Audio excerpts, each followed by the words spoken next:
Magsitayo po ang lahat.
Magsitayo po ang lahat.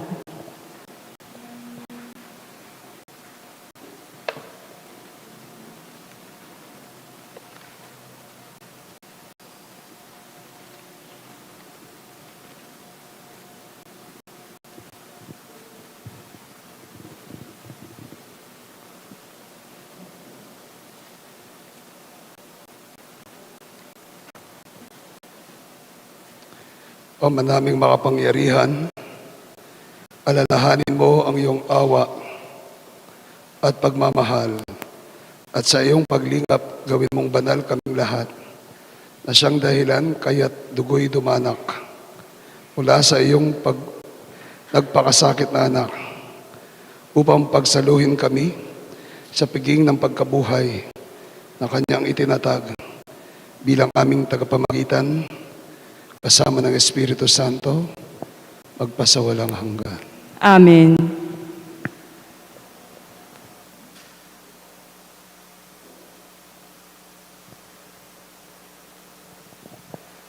Magsiupo po ang lahat.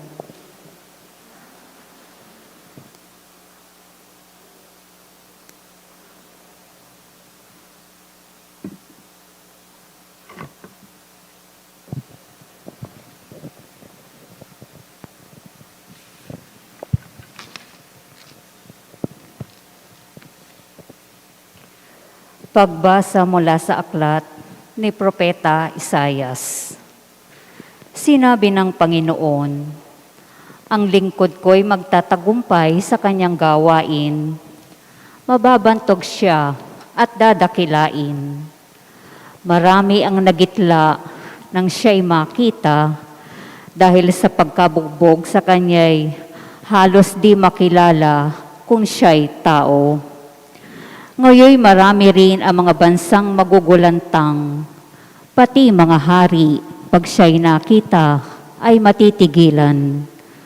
Makikita nila ang di nabalita kahit na kailan, at mauunawa ang di pa narinig ni numan.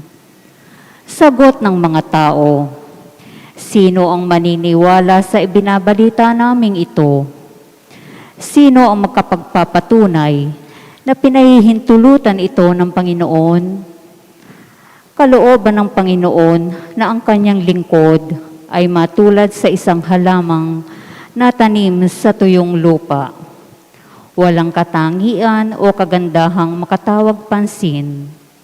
Wala siyang taglay na pang-akit para lapitan siya. Hinamak siya ng mga tao at itinakwil. Nagdanas siya ng sakit at hirap. Wala man lang nagtapon ng sulyap sa kanya. Hindi natin siya pinansin, para siyang walang kabuluhan. Tiniis niya ang hirap na tayo ang dapat magbata. Gayon din ang kirot na tayo sana ang lumasap. Akala natin, ang dinanas niya'y parusa sa kanya ng Diyos. Dahil sa ating mga kasalanan, kaya siya nasugatan. Siya ay binugbog dahil sa ating kasamaan. Tayo ay gumaling dahil sa pahirap na tinamo niya at sa mga hampas na kanyang tinanggap. Tayong lahat ay parang mga tupang naligaw. Nagkanya-kanya tayo ng lakad. Ngunit inibig ng Panginoon na sa kanya ipataw ang parusang tayo ang dapat tumanggap. Siya ay binugbog at pinahirapan, ngunit di tumutol kahit kaunti man. Tulad ng korderong hatid sa patayan, parang mga tupang hindi tumutol kahit nagupitan, ni hindi umimik kahit gaputok man. Nang siya'y hulihin, hatulan, at dalhin sa dakong patayan, wala mang nangahas na ipagsanggalang, wala mang dumamay. Siya ay pinatay dahil sa sala ng sangkatauhan. Siya'y nilibing na kasama ng masasama at mayayaman, bagaman wala siyang kasalanan o nagsabi man ng kasinungalingan.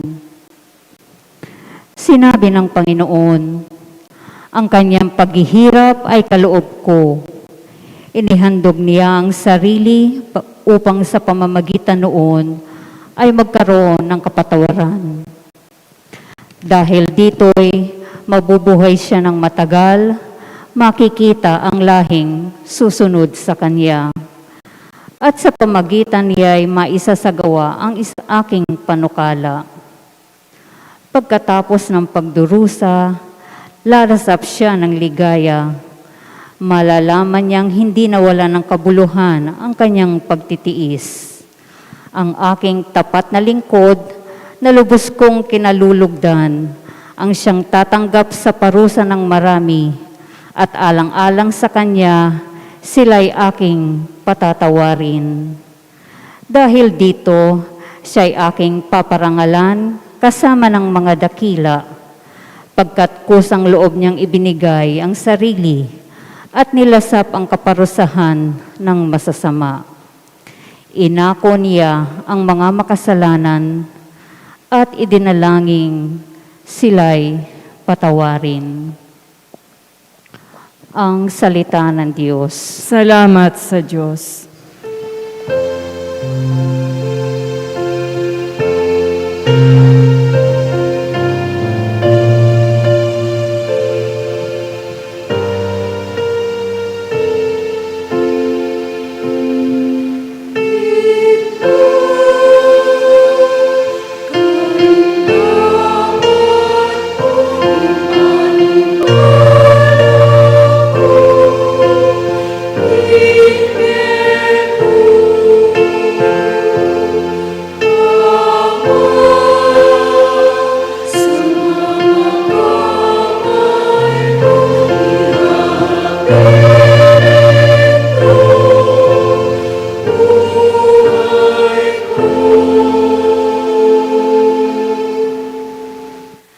Sa iyo, Poon, ako'y lumalapit upang ingatan mo nang hindi malupig. Sa mga kamay mo, habiling ko'y buhay ko, tagapagligtas kong tapat at totoo.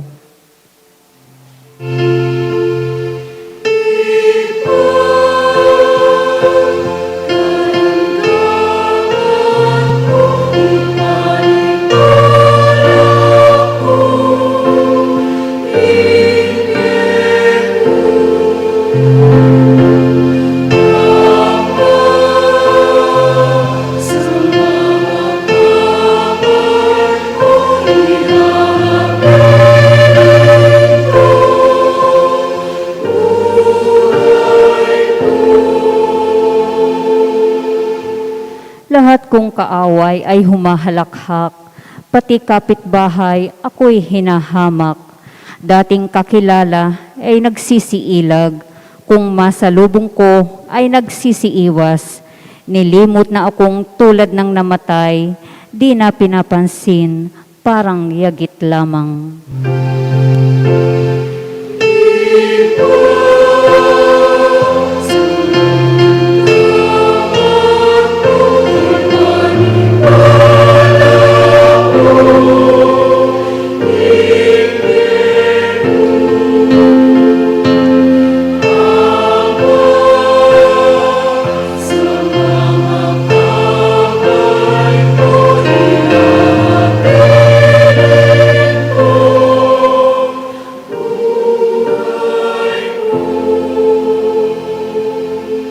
Subalit, O Poon, aking tiwala ay sa iyo, Diyos na dakila.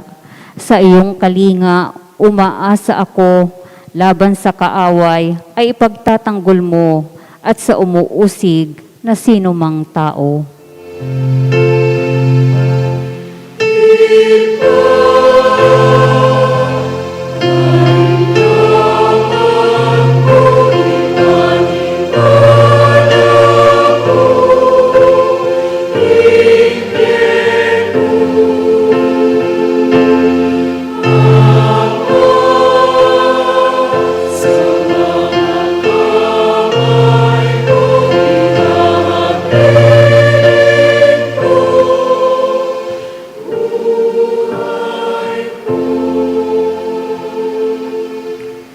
Itong iyong lingkod, sana ay lingapin.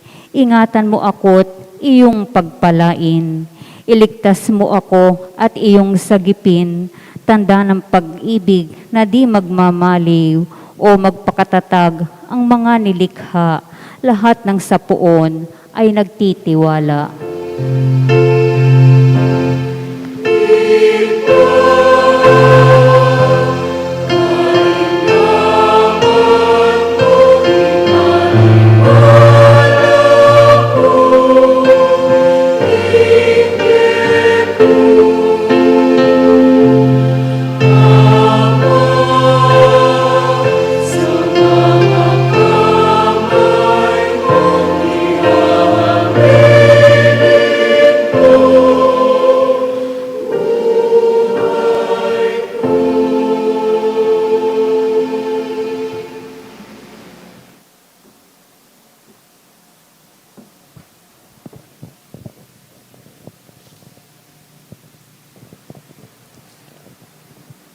Pagbasa mula sa sulat sa mga Hebreo.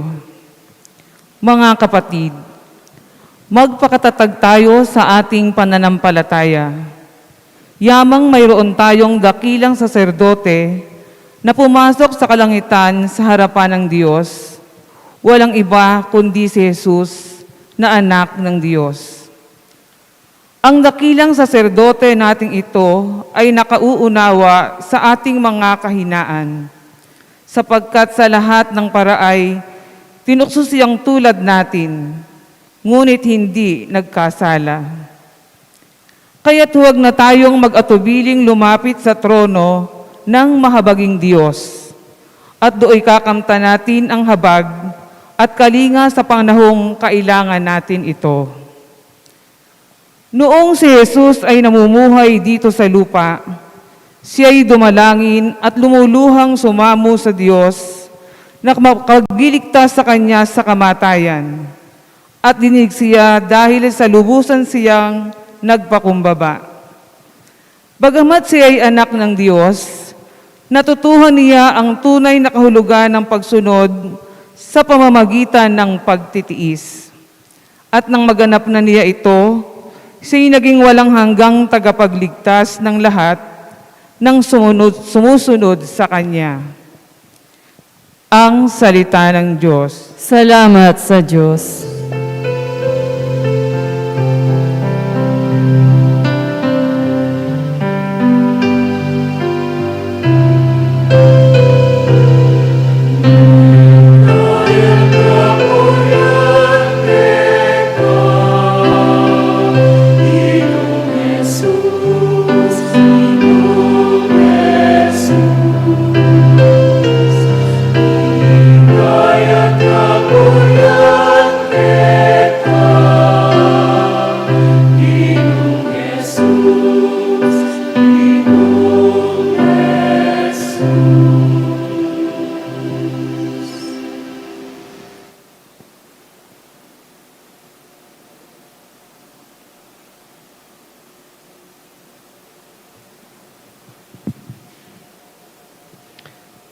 Ang pagpapakasakit ng Panginoong Jesucristo ayon kay San Juan.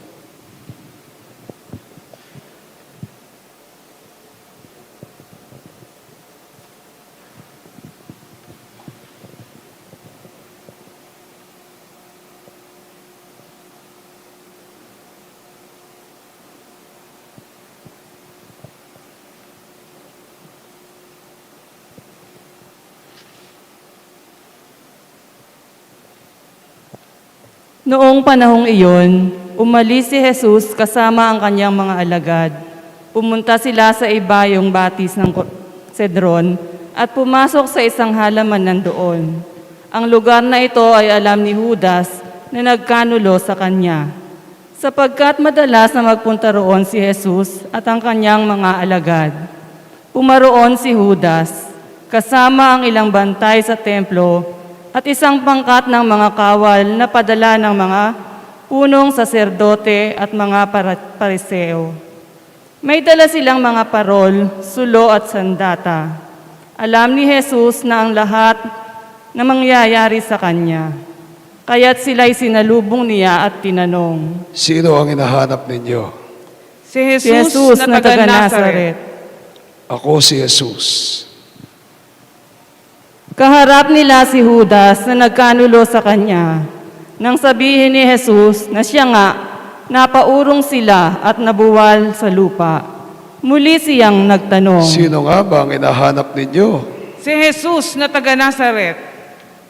Sinabi ko na sa inyong ako si Jesus. Kung ako ang hinahanap ninyo, hayaan ninyong umalis ang mga taong ito.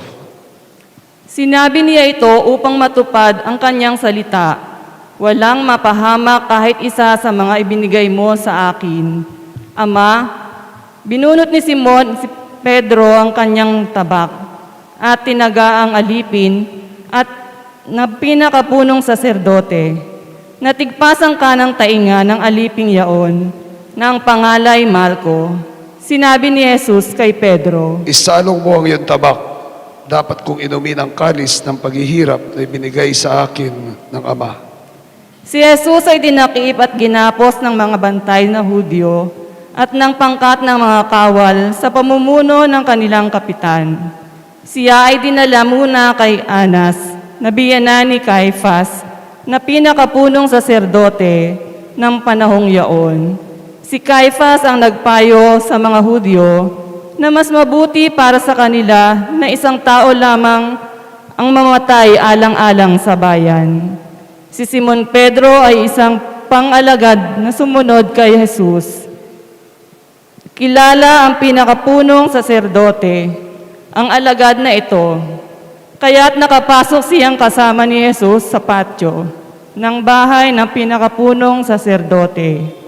Naiwan naman si Pedro sa labas ng pintuan. Lumabas ang alagad na kilala ng pinakapunong saserdote. Kinausap ang dalagang nagbabantay sa pinto at pinapasok si Pedro. Si Pedro ay tinanong ng dalaga, Hindi ba't isa ka sa mga alagad ng taong iyan? Sumagot si Pedro. Hindi. Maginaw noon, kaya't nagpabaga ng uling ang mga alipin at mga bantay at tumayo sa paligid ng siga upang magpainit. Nakihalo si Pedro at nagpainit din. Si Jesus ay tinanong ng pinakapunong saserdote tungkol sa kanyang mga alagad. At sa kanyang tinuro, sumagot si Jesus. Hayagan akong nagsasalita sa madla. Lagi akong nagtuturo sa mga sinagoga at sa mga templo ng mga Hudyo.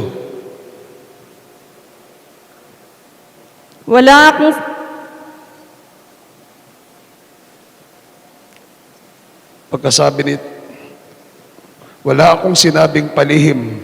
Bakit ako ang tinatanong ninyo? Ang tanongin ninyo'y ang mga nakarinig sa akin. Alam nila kung ano ang sinabi ko. Pagkasabi nito, siya ay sinampal ng isa sa mga bantay na naroroon. Bakit mo sinagot ng ganyan ang pinakapunong saserdote? Sinagot siya ni Jesus. Kung nagsalita ako ng masama, patunayan mo. Ngunit kung mabuti ang sinabi ko, bakit mo ako sinampal? Si Jesus na nanagagapos pa noon ay ipinala ni Anas kay Caiphas, ang pinakapunong saserdote. Samantalang naroon pa rin si Simon Pedro at nagpapainit, siya'y tinanong nila. Hindi ba't alagad ka rin ang taong iyan? Sumagot si Pedro. Hindi. Tinanong naman siya ng isa sa mga alipin ng pinakapunong saserdote, kamag-anak ng lalaking tinigpasan niya ng tainga. Hindi ba't ikaw ang nakita kong kasama ni Jesus sa halamanan? Muling itinatwa ito ni Pedro. Siya namang pagtilaok ng manok. Mula sa bahay ni Caiphas, si Jesus ay dinala nila sa palasyo ng gobernador. Umaga na noon, hindi pumasok ang mga Hudyo sa palasyo ng gobernador upang sila'y huwag maituring na di karapat-dapat kumain ng hapunang Pampaskwa. Kaya sa labas sila tinanggap ni Pilato at tinanong, Ano ang sakdal laban sa taong ito? Sumagot sila, Kung hindi po siya gumawa ng masama, hindi namin siya dadalhin sa inyo. sinabi sa kanila ni Pilato, Dalhin ninyo siya at hatulan ayon sa inyong kautusan. Sumagot ang mga Hudyo, Wala po kaming kapangyarihang humatol ng kamatayan kanino man. nangyari ito upang matupad ang sinabi ni Jesus tungkol sa paraan ng kanyang pagkamatay. Si Pilato ay pumasok uli sa palasyo at tinawag si Jesus. Ikaw ba ang hari ng mga Hudyo? Sumagot si Jesus. Iyan ba'y galing sa inyong sariling isipan o may nagsabi sa inyo? Tinanong siya ni Pilato, Ako ba'y Hudyo? Ang kababayan mo at ang mga punong saserdote ang nagdala sa iyo rito. Sumagot si Jesus. Ang kaharian ko'y hindi sa sanlibutan ito. Kung sa sanlibutan ito ang aking kaharian, ipanakapaglaban sana ako ng aking mga tauhan at hindi naipagkanulo sa mga Hudyo. Ngunit hindi sa sanlibutan ito ang aking kaharian. Kung gayon, isa kang hari. Sabi ni Pilato, sumagot si Jesus. Kayo na ang nagsasabing ako'y hari. Ito ang dahilan kung bakit ako'y pinanganak at naparito sa sanlibutan upang magsalita tungkol sa katotohanan. Nakikinig sa aking tinig ang sinumang nasa katotohanan. Ano ba ang katotohanan? Tanong ni Pilato. Pagkasabi nito ay muling lumabas si Pilato at sinabi sa mga Hudyo, Ngunit ayon sa inyong kaugalian, dapat akong magpalaya ng isang bilanggo kung araw ng Paskwa. Ibig ba ninyong palayain ko ang hari ng mga Hudyo? Hindi! Huwag siya, kundi si Barabas. si Barabas ay isang tulisan, kaya't ipinakuha ni Pilato si Jesus at ipinahagupit. Ang mga kawal ay kumuha ng halamang matinik, ginawang korona, at ipinutong kay Jesus. At sinuotan siya ng balabal na purpura. Isa't isa'y lumapit sa kanya at ang wika, Mabuhay ang hari ng mga Hudyo! At si Jesus ay pinagsasampal. Lumabas uli si Pilato at sinabi sa kanila, Ihaharap ko siya sa inyo upang malaman ninyo na wala akong makitang kasalanan niya. at inilabas si Jesus na may koronang tinik at balabal na purpura. Sinabi sa kanila ni Pilato, Narito ang tao. pagkakita sa kanyang ng mga punong saserdote at ng bantay, sila ay sumigaw. Ipako siya sa krus! Ipako sa krus! Sinabi ni Pilato, Kunin ninyo siya at kayo ang magpako sa kanya. Wala akong makitang kasalanan niya. sumagot ang mga Hudyo. Ayon sa aming kautusay, nararapat siyang mamatay sapagkat siya ay nagpapanggap na anak ng Diyos. Lalong natakot si Pilato nang marinig ang mga pananalitang ito. Muli siyang pumasok sa palasyo at tinanong si Jesus. Taga saan ka ba? Subalit hindi tumugon si Jesus, ani Pilato. Ayaw mo bang makipag-usap sa akin? Hindi mo ba alam na maaari kitang palayain o ipako sa krus? At sumagot si Jesus. Kaya mo lamang magagawa yan ay sapagkat ipinagkaloob sa iyo ng Diyos ang kapangyarihang yan. Kaya mas mabigat ang kasalanan ng nagdala sa akin dito. Nang marinig ito ni Pilato, lalo niyang hinangad na palayain si Jesus. Ngunit nagsigawan ang mga tao. Kapag pinalaya mo ang taong iyan, hindi ka kaibigan ng Cesar. Sino mga nagpapanggap na hari ay kalaban ng Cesar. Pagkarinig ni Pilato sa pangungusap na ito, inilabas niya si Jesus at siya ay lumuklok sa hukuman sa dakong tinatawag na ang plataporma, gabata sa wikang Hebreyo. Araw noon ang paghahanda sa Paskwa at mag-ikalabindalawa na ng tanghali. Sinabi ni Pilato sa mga Hudyo, Narito ang inyong hari. Sumigaw sila, Patayin siya! Patayin! Ipako sa krus! tanong ni Pilato, Ipapako ba sa krus ang inyong hari? sumagot ang mga punong saserdote. Wala kaming hari kundi ang Cesar! Kaya't si Jesus ay ibinigay sa kanila ni Pilato upang ipako sa krus. Kinuha nga nila si Jesus at lumabas siya na pasa ng kanyang krus, patungo sa lugar na kung tawagi, dako ng bungo, Golgota sa wikang Hebreyo. Pagdating doon, siya ay pinako sa krus kasama ng dalawa pa, isa sa gawing kanan at isa sa kaliwa. Sumulat si Pilato ng ganitong pangungusap at ipinalagay sa krus. Si Jesus sa taga Nazaret, ang hari ng mga Hudyo. Nasusulat ito sa mga wikang Hebreyo, Latin at Griego, at marami ang mga Hudyo na nakabasa nito, sapagkat malapit sa lungsod ang dakong pinagpakuan kay Jesus. Kaya sinabi ng mga punong saserdote kay Pilato, Huwag ninyong isulat na hari ng mga Hudyo, kundi sinabi ng taong ito, ako ang hari ng mga Hudyo. sumagot si Pilato, Ang naisulat ko na. Nang maipako na ng mga kawal si Jesus, kinuha nila ang kanyang kasuotan at ipinaghati-hatian sa apat. Kinuha rin nila ang kanyang tunika. Ito'y walang tahi at hinabi ng buo mula sa itaas hanggang sa ibaba. Nag-usap-usap ang mga kawal. Huwag nating punitin ito, magsapalara na lamang tayo para malaman kung kanino ito mauuwi. Nangyari ito upang matupad ang isinasaad ng kasulatan. Pinaghati-hatian nila ang aking mga kasuotan at ang aking damit ay kanilang pinagsapalaran. Gayon nga ang ginawa ng mga kawal. Nakatayo sa sabi ng krus si Jesus, ang kanyang ina at ang kapatid na babae nitong si Maria, na asawa ni Cleopas. Naroon din si Maria Magdalena.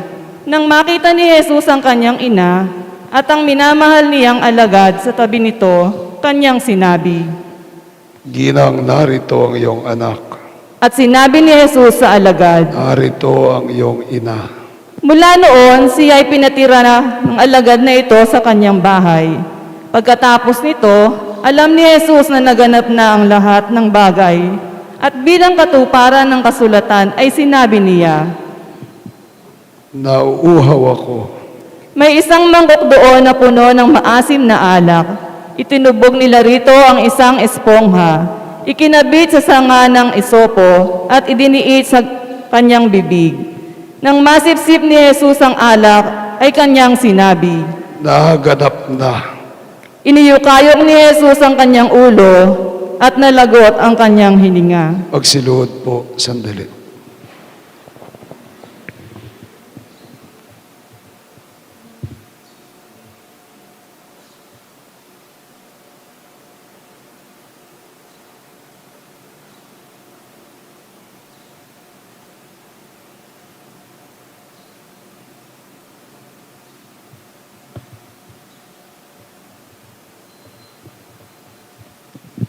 Magsitayo.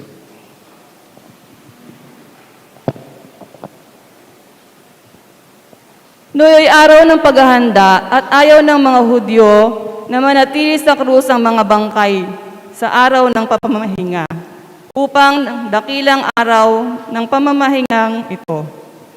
Kaya hiniling nila kay Pilato na ipabali nito ang mga binti ng mga ipinako sa krus at alisin doon ang mga bangkay. Naparoon nga ang mga kawal at binali ang mga binti ng dalawa at ipinakong kasabay ni Jesus. Ngunit pagdating nila kay Jesus at makitang patay na siya, hindi na nila binali ang kanyang binti. Subalit inulos ng sibat ng isa sa mga kawal ang tagiliran ni Jesus at biglang dumaloy ang dugo at tubig. Ang nakakita nito ang nagpapatotoo. Tunay ang kanyang patotoo at alam niyang katotohanan ang sinabi niya, upang kayo'y maniwala. Nangyari ang mga ito upang matupad ang kanyang mga buto. At sinabi naman ng ibang bahagi ng kasulatan, pagmamasdan nila ang kanilang inulos. Pagkatapos nito, si Jose na taga-Arimatea ay nagsadya kay Pilato upang humingi ng pahintulot na makuha ang bangkay ni Jesus. Si Jose, isang alagad ni Jesus, ngunit palihim nga lamang dahil sa takot sa mga Hudyo. At pinahintulutan naman siya ni Pilato, kaya't kinuha ni Jose ang bangkay ni Jesus. Sumama sa kanya si Nicodemo, may dalang pabango, mga 100 libra ng pinaghalong mira at aloe. Siya ang nagsadya kay Jesus isang gabi. Kinuha nila ang bangkay ni Jesus at nilagyan ng pabango habang binabalot sa kayong lino. Ayon sa kaugalian ng mga Hudyo, sa pinagpakuan kay Jesus ay may isang halamanan at dito may isang bagong libingang hindi pa napaglilibingan. Yamang nooy araw ng paghahanda ng mga Hudyo, at dahil malapit naman ang libingang ito, doon nila inilibing si Jesus. Ang mabuting balita ng Panginoon. Pinupuri ka namin, Panginoong Hesukristo.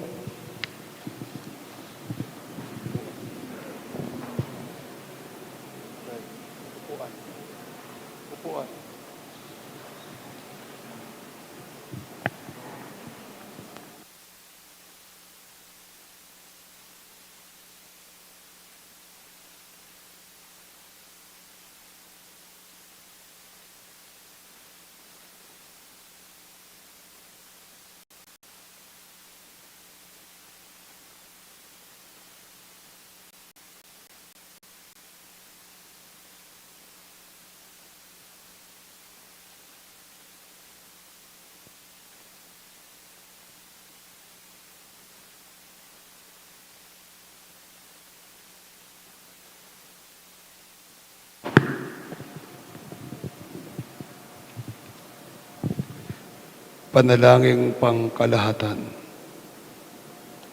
Magsiluhod ang lahat.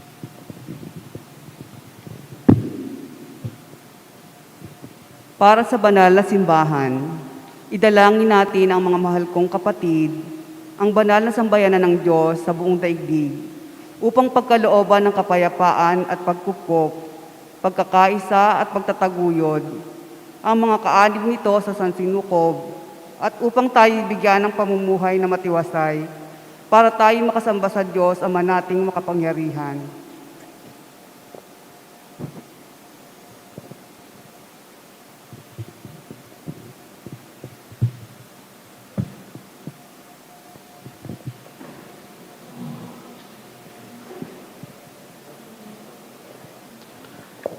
Ama naming makapangyarihan, sa katauhan ng anak mong si Kristo, ipinahayag mo ang iyong kadakilaan sa lahat ng mga tao.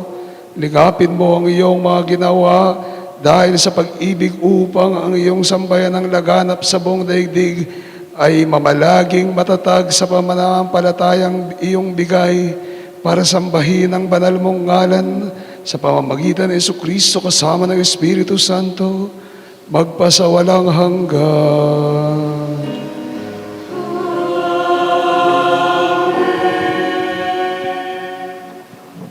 Para sa Santo Papa, idalangin natin ang ating banal na Papa na si Francisco, na hinirang ng Diyos sa hanay ng mga tagapangasiwa upang kanyang bigyan ng kalusugan at mahabang buhay para sa kapakanan ng banal na sambayan ng ipinagkatiwala sa kanya para paglingkuran. Magsilod po ang lahat.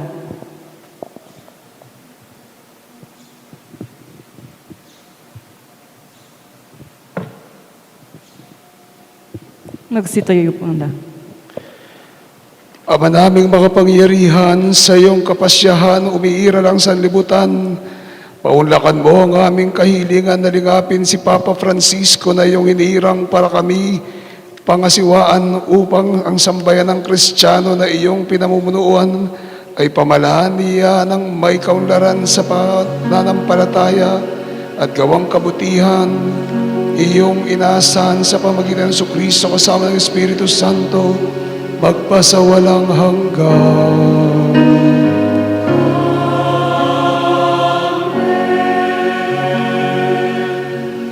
Para sa kaparian at lahat ng kaanib ng simbahan, idalangin din natin si Florentino na ating obispo, gayon din ang lahat ng mga obispo, mga pari at mga diakono, at anang kabilang sa sambayanang Kristiyano.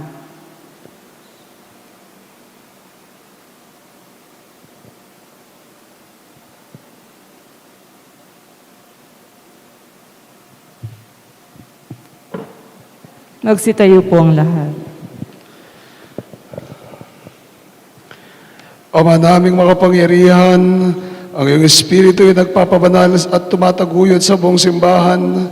Dinggin mo ang aming pagluhog para sa iyong mga tagapaglingkod upang mapaglingkuran kang matapat sa tulong ng iyong kagandahang loob sa pamamagitan ng Jesucristo kasama ng Espiritu Santo, magpasawalang hanggan.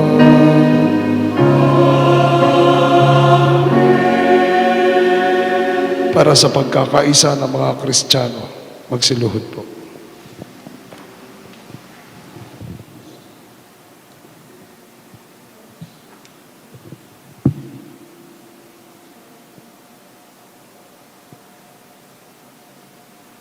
Para sa mga inihandang taong sa pagbibinyag, Para sa pagkakaisa ng mga Kristiyano. para sa pagkakaisa ng mga Kristiyano, idalangin din natin ang lahat ng ating mga kapatid na pawang kay Jesucristo nananalig upang marapatin ng Diyos Ama nating makapangyarihan na sila'y tipunin at lingapin sa isa niyang sambayanan.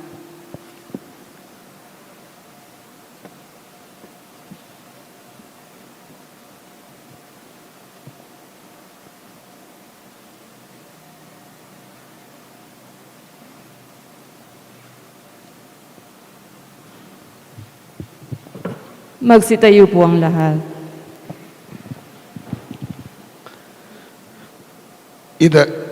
Ama naming makapangyarihan, tinipon mo ang mga nawawalay at tinatangkilik mo ang mga nagkakatipon sa iyong sambayanan Lingapin mo ang mga kabilang sa kawan ng iyong anak na sa iyo tinatalaga sa buklod ng iisang binyag upang sila'y magkabuklod sa buong pananalig at sila'y makapisan sa buklod ng pag-ibig sa pamagitan ng Kristo kasama ng Espiritu Santo magpasawalang hanggan.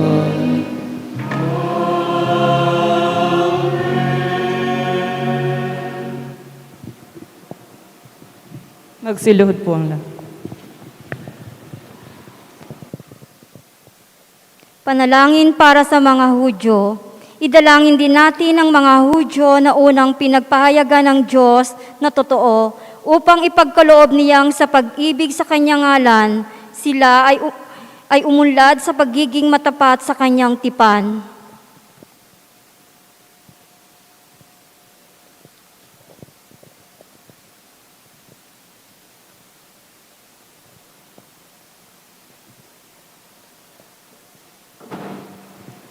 Magsitayo po ang lahat.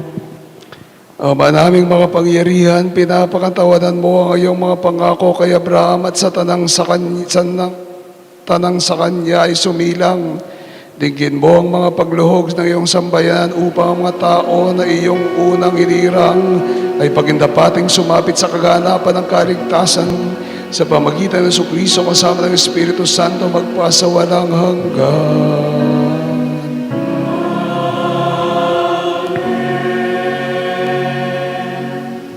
Magsiluhod po ang lahat. Para sa mga di sumasampalataya kay Kristo, idalangin din natin ang tanang hindi pa sumasampalataya kay Kristo upang tahakin nila ang landas ng kaligtasan na nililiwanagan ng Espiritu Santo.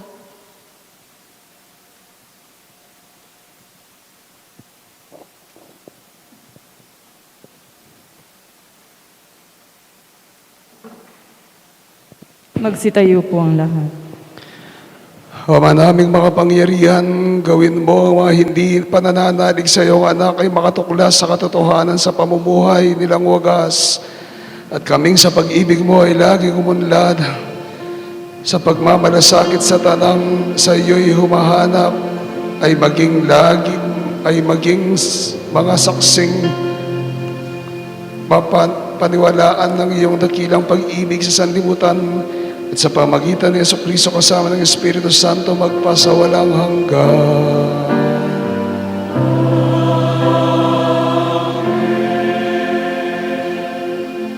Magsiluhod po ang lahat. Para sa mga hindi pa sumasampalataya sa Diyos, idalangin din natin ang mga hindi pa sumasampalataya sa Diyos upang pagindapating sa kanyang makadulog sa paniniwalang wagas na kanilang sinusunod. Ama naming makapangyarihan, nilikha mong Magsitayo lahat po ng ang mga tao upang lagi kang hanapin at pag natagpuan kay Masiyang walang maliw, ipagkalubong kahit may mga kadikan na isnais na balakid, mabanaagan pa rin ang tanan ng mga pahiwating ng iyong pag-ibig at matanggap nila ang mga gawang kabutihan sa mga sumasampalataya bilang kaakit-akit na katibayan na ikaw ang Diyos na totoo at amang naming pinanggalingan sa pamagitan ng Jesucristo kasama ng Espiritu Santo magpasawalang hanggan.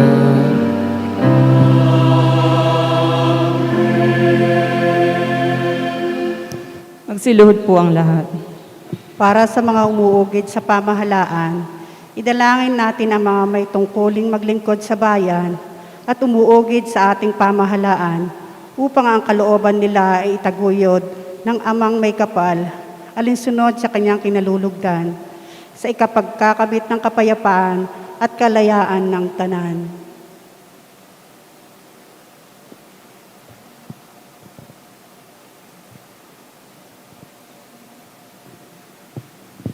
Magsitayo po ang lahat. Ama naming mga pangyarihan sa iyong mga kamay, ang adika at karapatan ng tanan, tungayan mo ang mga umuugit sa aming pamahalaan upang sumagana ang tanan sa sanlibutan sa ipagkakamit ng kapayapaan at kapapanatili ng kalayaan na ikaw ay sambahin alinsunod sa iyong kalooban sa pamagitan ng Kristo kasama ng Espiritu Santo magpasawalang hanggan.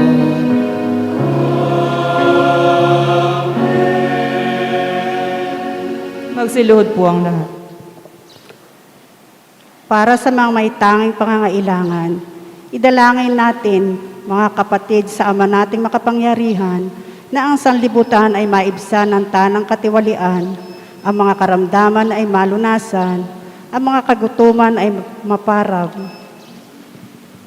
ang mga nasa piitan ay lumayang tuluyan, ang mga naaapi ay mahangos sa kawalang katarungan, ang mga naglalakbay ay maluwalhating sumapit sa paroroonan, ang mga nasa ibang bansa ay makauwi sa kanilang bayan, ang mga may sakit ay magkabit ng kalinga, at mga nag-aagaw buhay ay matiwasay na mahimlay.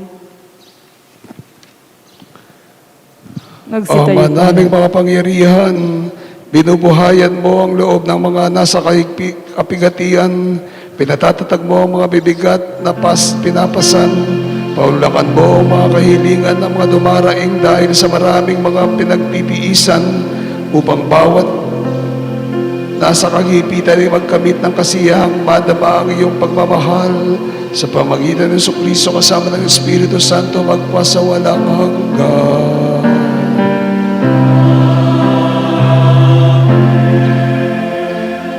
Magsiluhod po ang lahat. Para sa pagsugpo sa laganap na salot, idalangin natin ang dagliang pagsugpo sa salot na dulot ng COVID-19 na nakapipinsala sa buong daigdig upang pagalingin ng amang makapangyarihan ang mga may karamdaman, patapangin ang mga kumakalinga sa kanila at tulungan tayong lahat na maging matatag sa pananampalataya at pagmamalasakit.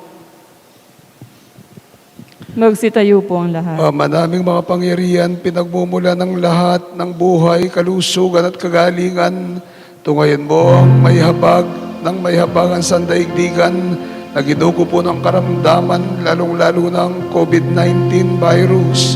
Ipagsanggalang mo kami sa gitna ng matinding pagsubok, lalong-lalo na sa pandemyang ito na aming kinaharap at sa iyong makamang pagkalinga, dulutan ang kagalingan at kaginawaan ng mga may karamdaman.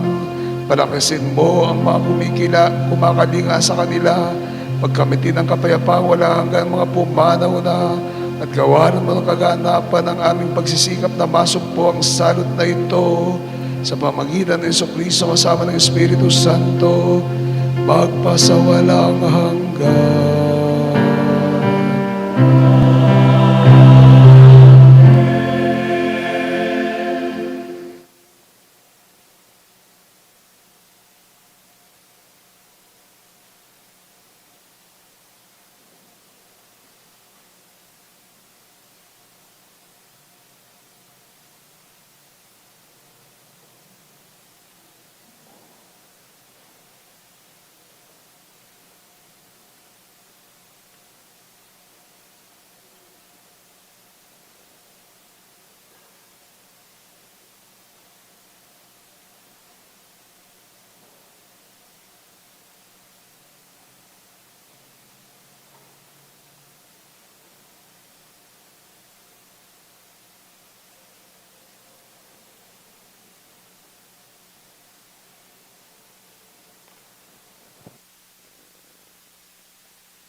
sa tagubilin ng mga nakaagaling na utos at turo ni Jesus na Panginoon natin na nagbigay ng buhay niya sa krus at Diyos natin, ipahayag natin ng lakas loob ang paghiling natin sa Ama.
Pagsiluhod pong lahat.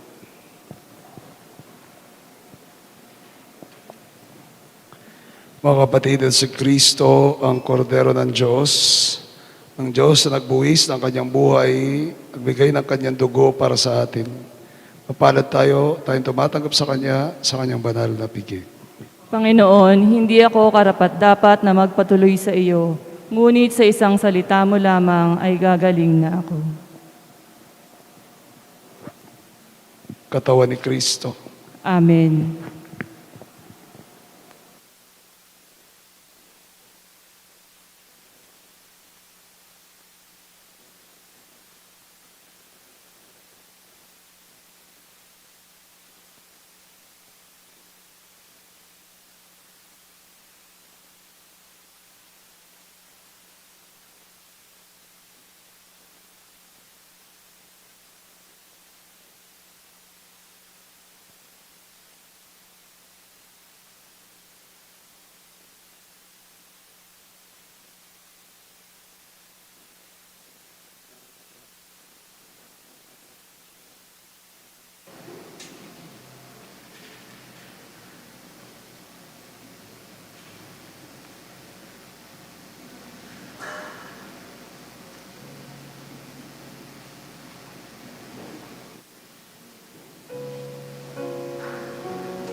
sumibol kang masigla, matapos kang hirapan ng mga masasama. Sumilang ang liwanag ng mga nawawala, tinamoy na ang buhay, pagkain ng Yesu,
Manalangin tayo.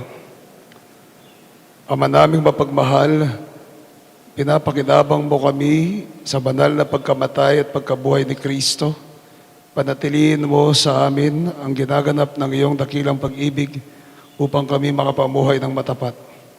Sa pagkiksalo sa dulot mong pagliligtas, sa pamagitan ni Kristo, kasama ng Espiritu Santo magpasawalang hanggan. Amen.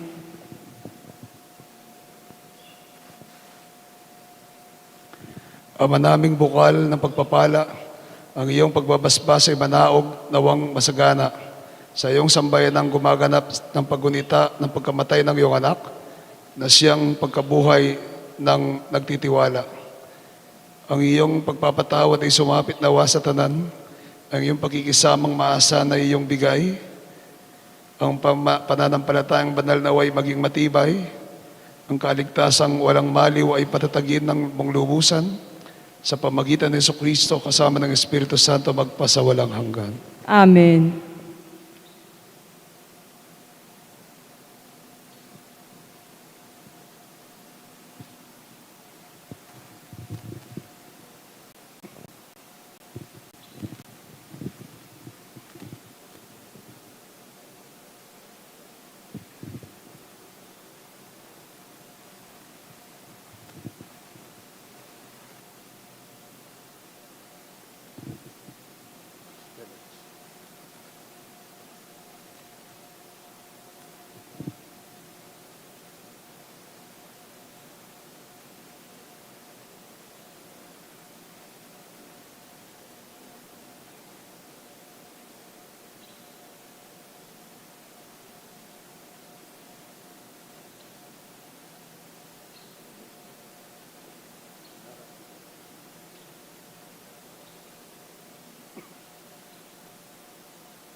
Iti ay dutong ning krus, ang nukar niya may pakuing megabos king yato. Harap sambantaya ingilo, king kapangilatangan, megabos siya inyato. Magsilod mo na.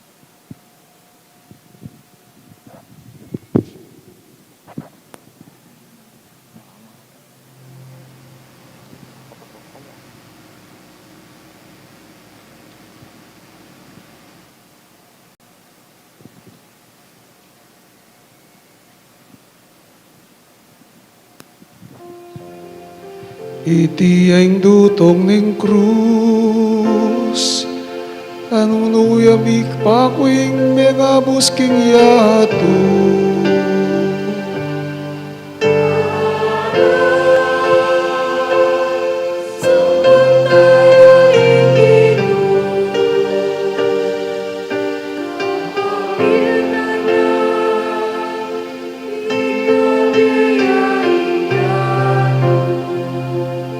Lumuhod po. Magsiluhod po ang lahat.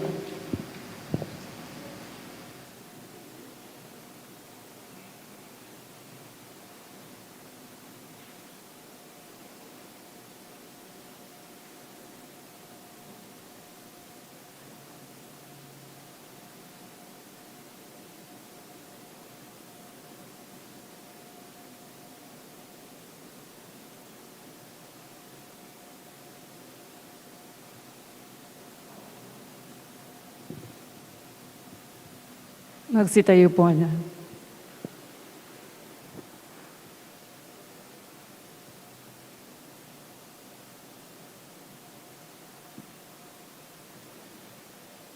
Iti ang dutong ning krus, ano yami pakwig mga busking yato.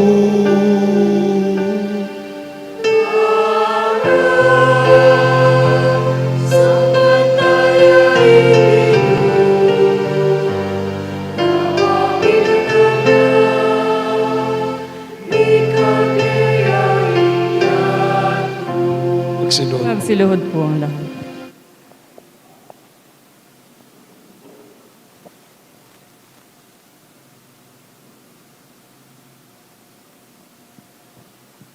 Sitayo po ang lahat. Para po sa nakagawiang pagpapahalik ng krus, ayon po sa guidelines ng ating arsobispo at ng IATF dahil na rin sa pandemyang ito, ang pari lang po ang hahalik sa krus. Ang lahat po ay magbibigay pugay sa pamamagitan ng pagluhod isa-isa sa harapan ng krus.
Ang mga handog po na ibibigay ay dadalhin para sa alay natin sa Tierra Santa o sa Holy Land.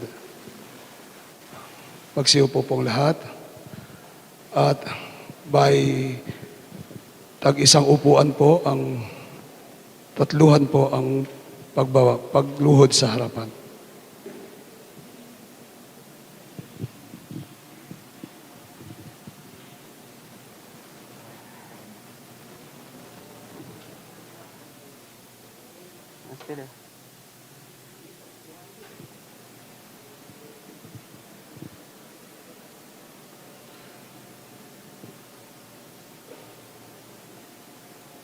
Hindi. Matagal yun siya mo magdidirect niyan. Huwag na, nakatayo rin. Bahala.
surrounds me.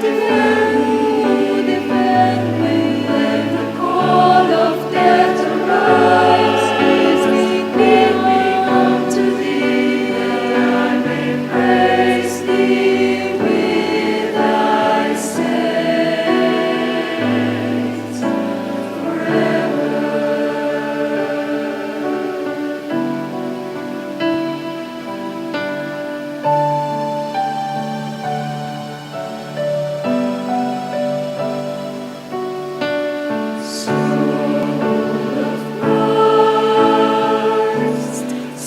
Sanctify me, body of Christ, save me, water from the side of Christ, wash me,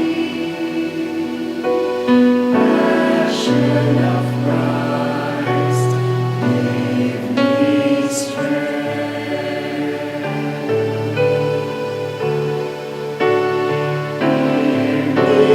Jesus, hide me in thy bosom, never leave thy side. From the evil that surrounds me, defend me in the call of death arise. Lead me unto thee, that I may praise thee with thy saints forever.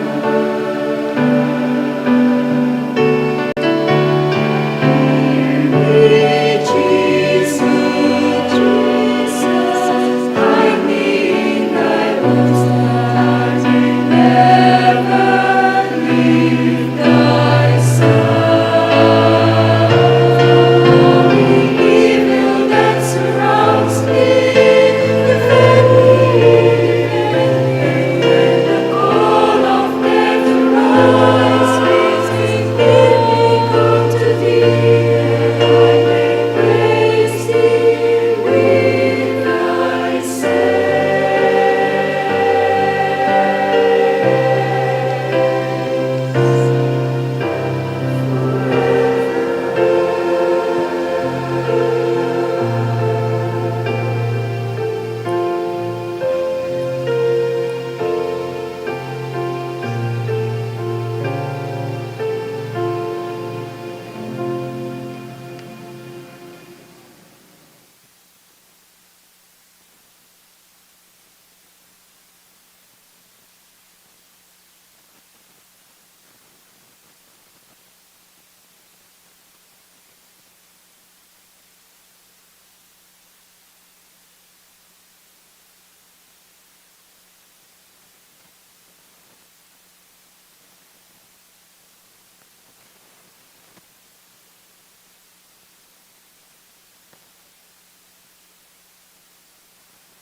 Siya ang bunga ng masagana.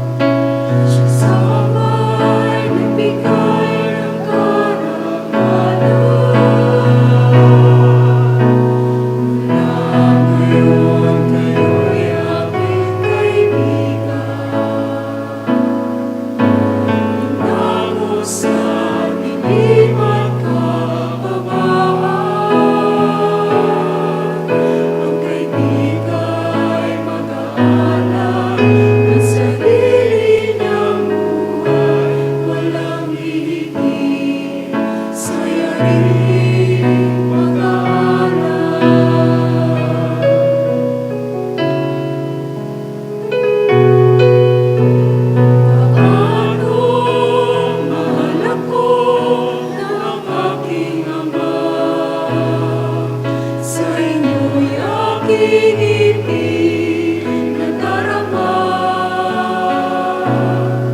Sa pag-ibig ko, kayo sana'y manahan.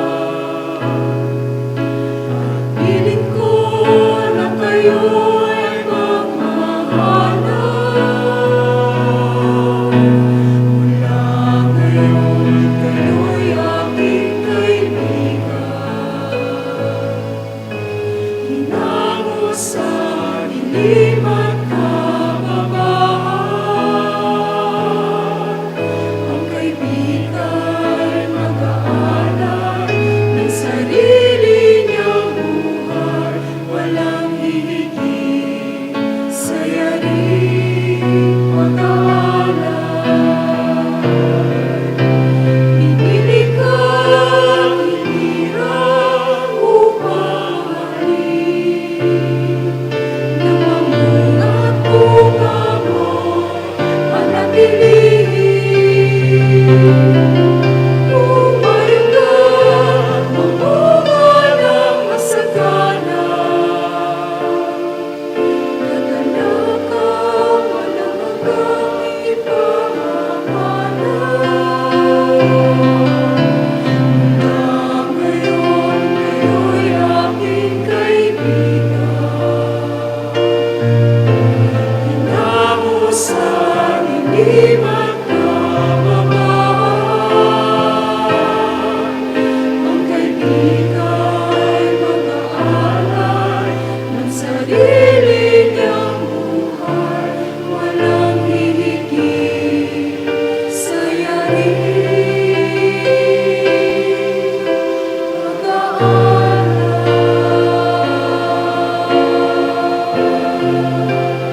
Dahil po wala tayong prosesyon, ang mga imahe pong pamprosesyon ay ilalabas natin isa-isa at pagkatapos po tayo ay lumabas isa-isa para sa pagpipigay-pugay.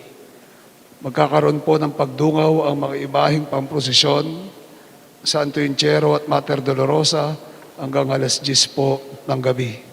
Sa inyong mga pamilya, kaanak na gustong magbisita ay maaari po hanggang alas 10 ng gabi.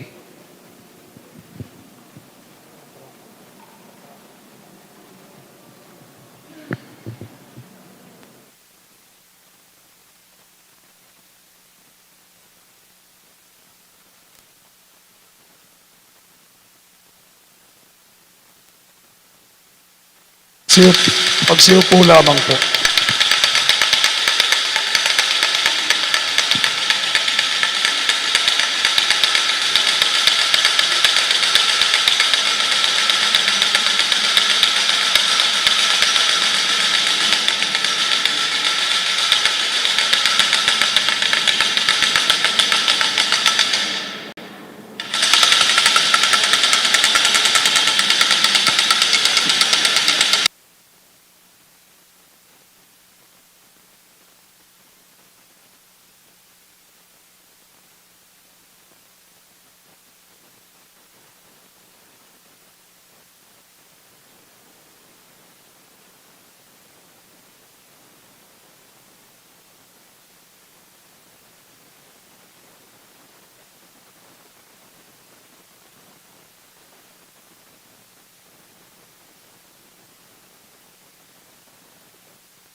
Ang mga kamadera po ay mangyaring sumunod sa kanilang imahe.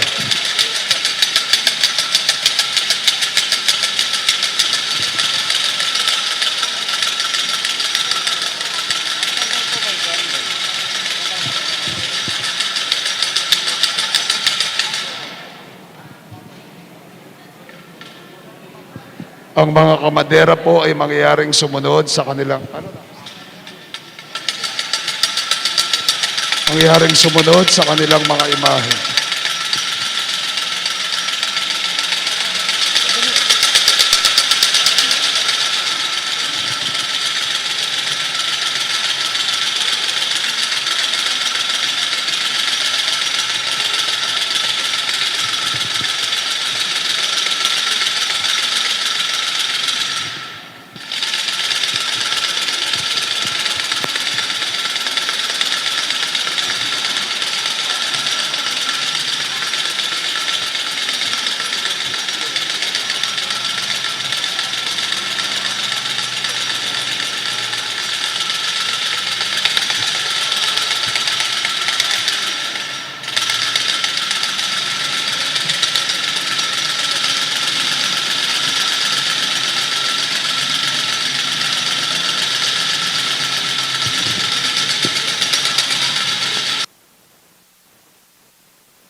Sa Santo Inchero, tayo ay magbaw lang po sa harapan ng ginawa natin kanina, pero ngayon ay magbaw lang po.